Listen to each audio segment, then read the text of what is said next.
ଭାବନ୍ତୁ ତ ଥରେ ଏମିତି ଗୋଟେ ଦୁନିଆ ବିଷୟରେ ଯୋଉଠି ହାତରେ ଘଣ୍ଟା ନାହିଁ, ଫୋନ୍ ନାହିଁ, କିଛି ବି ନାହିଁ, ତେବେ ସମୟ ଜଣାପଡ଼ିବ କେମିତି? ମାଧ୍ୟମ ଥିଲା ମାତ୍ର ଗୋଟିଏ, ଆମ ମୁଣ୍ଡ ଉପରର ସେଇ ବିଶାଳ ଆକାଶ। ହଁ, କୌଣସି ଟେକ୍ନୋଲୋଜି ଆସିବା ପୂର୍ବରୁ ନା ଏଇ ଆକାଶ ହିଁ ଥିଲା ମଣିଷ ଜାତିର ସବୁଠୁ ପ୍ରଥମ ଆଉ ସବୁଠୁ ଭରସାଯୋଗ୍ୟ କ୍ୟାଲେଣ୍ଡର। ତେବେ ପ୍ରଶ୍ନଟା ହେଉଛି, ଯେତେବେଳେ ଘଣ୍ଟାର ସେ ଟିକ୍ ଟିକ୍ ଶବ୍ଦ ନଥିଲା, ଆମ ପୂର୍ବପୁରୁଷମାନେ ସମୟର ହିସାବ ରଖୁଥିଲେ କେମିତି? ଆଉ ଜାଣନ୍ତି, ଏହାର ଉତ୍ତରଟା ନା ସେମାନଙ୍କର ସେଇ ଗଭୀର ଜ୍ଞାନ ଆଉ ଚମତ୍କାର ପର୍ଯ୍ୟବେକ୍ଷଣ ଶକ୍ତିର ଗୋଟେ ବହୁତ ମଜାଦାର କାହାଣୀ ଶୁଣାଏ।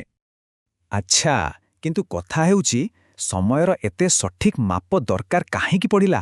ଏଇଟା ଖାଲି ଦିନ ଓ ରାତି ଜାଣିବା କଥା ନଥିଲା, ଏହାଠୁ ବହୁତ ବେଶୀ କିଛି ଥିଲା। ଦେଖନ୍ତୁ, ଏହାର ମୁଖ୍ୟତଃ ଦୁଇଟା କାରଣ ଥିଲା।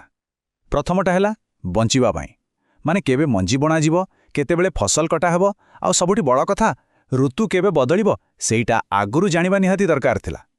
ଆଉ ଦ୍ୱିତୀୟରେ ସମାଜ ପାଇଁ, ଗୋଟେ ସମାଜକୁ ଏକାଠି ବାନ୍ଧି ରଖିବାକୁ ହେଲେ ପର୍ବପର୍ବାଣୀ, ପୂଜାପାଠ ଏସବୁ ପାଇଁ ଗୋଟେ ଠିକ୍ ତାଳମେଳ ଦରକାର ଥିଲା, ନୁହେଁ କି? ଆଉ ଏସବୁ ସମସ୍ୟାର ସମାଧାନ କେଉଁଠି ଥିଲା ଜାଣନ୍ତି? ଠିକ୍ ଆମ ମୁଣ୍ଡ ଉପରେ। ଆମ ପୂର୍ବପୁରୁଷମାନେ ସେଇ ଆକାଶରେ ହିଁ ଦୁଇଟା ପ୍ରାକୃତିକ ଘଣ୍ଟା ଖୋଜି ପାଇଲେ। ସେ ଦୁଇଟା ଆଉ କେହି ନୁହନ୍ତି, ଆମ ସୂର୍ଯ୍ୟ ଆଉ ଚନ୍ଦ୍ର। ଦେଖନ୍ତୁ, ସୂର୍ଯ୍ୟ ଆମକୁ ଦେଲା ପୁରା ବର୍ଷର ହିସାବ, ଋତୁ କେବେ ବଦଳିବ ତାର ହିସାବ। ଆଉ ଚନ୍ଦ୍ରର କଳା ବଢ଼ିବା କମିବାରୁ ମାସର ହିସାବ ମିଳିଗଲା। ଆଉ ଏଇଟା ପର୍ବପର୍ବାଣୀ ପାଇଁ ତ ଏକଦମ ପରଫେକ୍ଟ ଥିଲା। ଶୁଣିବାକୁ ତ ଏକଦମ ସଠିକ୍ ସିଷ୍ଟମ ଭଳି ଲାଗୁଛି ନା? କିନ୍ତୁ କାହାଣୀରେ ଗୋଟେ ଟ୍ୱିଷ୍ଟ ଥିଲା। ସବୁଠୁ ବଡ଼ ସମସ୍ୟାଟା ହେଲା, ଏଇ ଯେଉଁ ଦୁଇଟା ଆକାଶୀୟ ଘଣ୍ଟା, ସେମାନଙ୍କ ଭିତରେ କୌଣସି ତାଳମେଳ ହିଁ ନଥିଲା। ଆଉ ଏଇ ଅମେଳଟା ହିଁ ଏକ ବହୁତ ବଡ଼ ଚ୍ୟାଲେଞ୍ଜ ତିଆରି କଲା। ଚାଲନ୍ତୁ ଦେଖିବା କେମିତି। ପ୍ରଥମେ ସୂର୍ଯ୍ୟ କଥା। ଗୋଟେ ସୌରବର୍ଷ ମାନେ ପୃଥିବୀକୁ ସୂର୍ଯ୍ୟ ଚାରିପଟେ ଥରେ ଘୂରି ଆସିବାକୁ ଲାଗେ ମୋଟାମୋଟି ଭାବେ 365 ଦିନ। ଆଉ ଆମର ସବୁ ଋତୁ ଏଇ ହିସାବରେ ହିଁ ଚାଲେ। ହେଲେ ଚନ୍ଦ୍ରର ହିସାବ ପୁରା ଅଲଗା। 12ଟା ପୂର୍ଣ୍ଣିମାକୁ ମିଶେଇଲେ ଗୋଟେ ଚାନ୍ଦ୍ରବର୍ଷ ହୁଏ।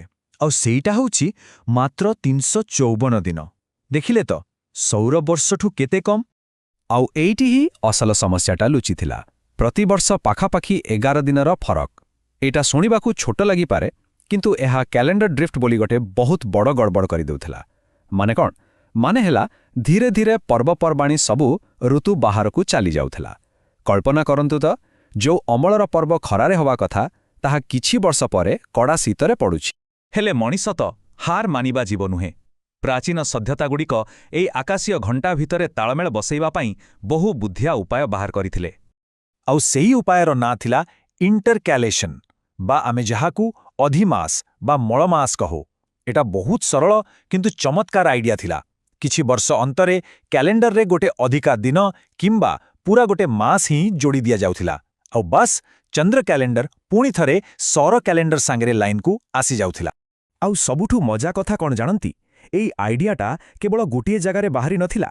ପ୍ରାଚୀନ ଭାରତର ବୈଦିକ ପଞ୍ଜିକା ହେଉ କିମ୍ବା ଚୀନର ପାରମ୍ପରିକ କ୍ୟାଲେଣ୍ଡର, ଦୁନିଆର ଅଲଗା ଅଲଗା କୋଣରେ ଲୋକମାନେ ନିଜ ନିଜ ଉପାୟରେ ଏଇ ଚାନ୍ଦ୍ର ସୌର କ୍ୟାଲେଣ୍ଡର ତିଆରି କରିଥିଲେ। କେତେ ଆଶ୍ଚର୍ଯ୍ୟର କଥା ନୁହେଁ? କିନ୍ତୁ କିଛି ସଭ୍ୟତା ଏହାକୁ ଆହୁରି ଗୋଟେ ଲେଭେଲ ଆଗକୁ ନେଇଗଲେ, ଯେମିତିକି ମାୟା ସଭ୍ୟତା। ସେମାନେ ଗୋଟେ ନୁହେଁ, ଏକା ସାଙ୍ଗରେ ଅନେକଗୁଡ଼ିଏ ଜଟିଳ କ୍ୟାଲେଣ୍ଡର ବ୍ୟବହାର କରୁଥିଲେ। ସେମାନଙ୍କର ସେ ଲଙ୍ଗ କାଉଣ୍ଟ କ୍ୟାଲେଣ୍ଡର ତ ହଜାର ହଜାର ବର୍ଷର ହିସାବ ରଖିପାରୁଥିଲା। ଭାବିଲେ ହିଁ ଆଶ୍ଚର୍ଯ୍ୟ ଲାଗେ। ହେଲେ ସମୟର ଏଇ ହିସାବ କେବଳ ଗୋଟେ ଟେକ୍ନିକାଲ କାମ ନଥିଲା, ନା, ଏହା ଥିଲା ଶକ୍ତି। କାରଣ ଗୋଟେ କଥା ଥିଲା, ଯିଏ ସମୟକୁ ନିୟନ୍ତ୍ରଣ କଲା, ସିଏ ପୁରା ସମାଜକୁ ନିୟନ୍ତ୍ରଣ କଲା। ଆଉ ଏହି ଗୋଟେ ଲାଇନ୍ ହିଁ ସେ ସମୟର ପୁରା ସତ୍ୟକୁ କହିଦେଉଛି। ଏହାର ମାନେ କ'ଣ? ମାନେ ହେଲା, ଯେଉଁ ଲୋକମାନେ କ୍ୟାଲେଣ୍ଡରର ଏଇ ଗୁମର କଥା ଜାଣିଥିଲେ, ସେ ରାଜା ହୁଅନ୍ତୁ କି ପୂଜକ, ସେମାନେ ହିଁ ସବୁକିଛି ନିୟନ୍ତ୍ରଣ କରୁଥିଲେ।